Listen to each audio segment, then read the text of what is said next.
Salom do'stlar. Andijonlik bola menga shuncha sovg'a berib yuboribdilar. Hosla bilan ochib ko'ramiz. Korobkani ichida yana korobka.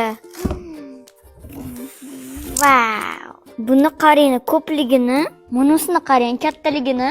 Lekin katta rahmat, juda ham xursand bo'ldim. Kattasini ochaman.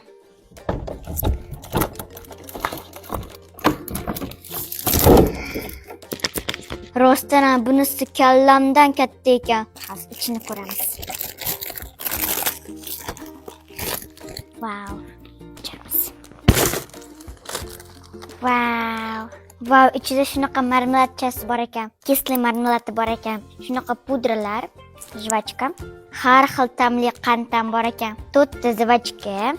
Shunaqa, mana so'roq deb qo'yibdi. Achchiq yo shirin. Bu haligi o'yin. Manida 3 kishi o'ynaveradi. Manida bunday qilib olish kerak, keyin yeyish kerak. Keyin achchiq bo'ladi yo bemaza yo shirin.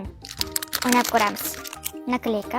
Shunaqa kisli qandli va moshna damas.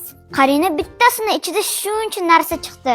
Agarda siz farzandingizga hayitga nima sovg'a qilayotgan deb o'ylab turgan bo'lsangiz, mana andijonlik bola to'yisdan olib bering. Juda ham xursand bo'lishadi. Men ham ukalarimga bularni sovg'a qilaman. Har doimdek sizdan bitta like и подписка.